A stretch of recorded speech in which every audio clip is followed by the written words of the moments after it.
We're the Masons, and we live in Lexington, Massachusetts.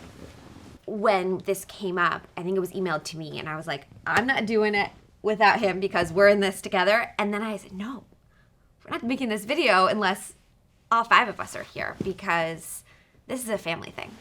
We're foster parents, but they're foster siblings and foster brother, foster sister, that like we're all in this together. Foster care has been on both of our hearts for several years. And it's something we talked about when we lived in California. And when we moved to Massachusetts about 3 years ago, we looked into it. We got connected with the Department of Children and Families. We became a licensed foster family in January of last year. So we've been licensed for about a year and a half. Had the opportunity to foster one for a night, and it was just really neat seeing the kids connect. A baby who, a 5-day-old, came to our house for like a night, and it was fun having him. And now I'm getting off at the bus stop and like hanging out with, or like just helping out with him a little bit sometimes.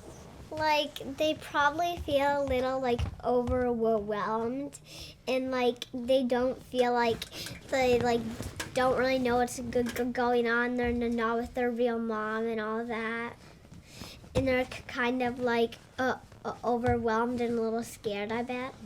Been so impressed over the years of just seeing how the church serves, and in all the various ways. We felt called, as we said, recently to foster care, and it's been really powerful for our family. I just feel God's calling right now. It's helped to be in community through this process, just like, the classic hands and feet of Jesus. Like, we can't do it ourselves. I mean, we can try to, but it ends up us losing our patience or not eating or sleeping enough. We have those moments.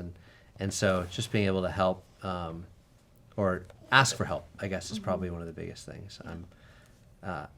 I'm trained, quote unquote, not to be vulnerable. And this is an area where you're just like, there's been many times where I'm like, I'm out of energy, or this is, too frustrating. Just like, how many parents are, just anyone that has life situations, right? There's moments when it's too much, and being able to ask for help.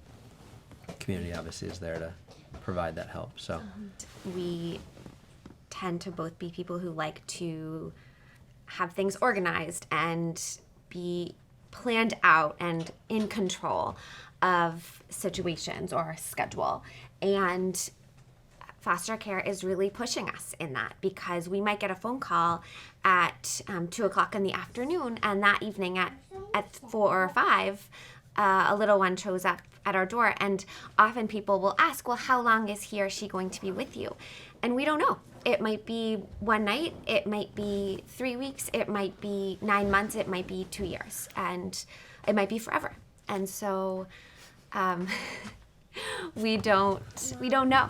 And we're learning a lot through that of what it means to open our home and be just available. as we said early on, when Joss and I looked at each other on a date night and sort of had that like, wait, you've been thinking about foster care? I have. We didn't necessarily do any sort of spreadsheeting. I love spreadsheets, or any sort of like, calculations. Just like, this is what we're getting into. This is what God's called us to. And so what God is teaching us can't necessarily answer super well right now. It's having a little less control, Joss was saying. It's seeing your heart's broken. No one wants their heart broken. Like, you try not to. And this is being open to that. This is being open to community kind of helping us.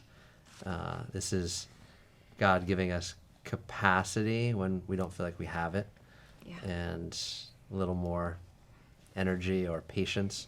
And I've had seasons of my life where I'm like, I'm not serving, or I could be doing more. And I'm thankful for this opportunity. It's been hard, but realize it's been powerful for us, and it's a chance for us to just follow God's call.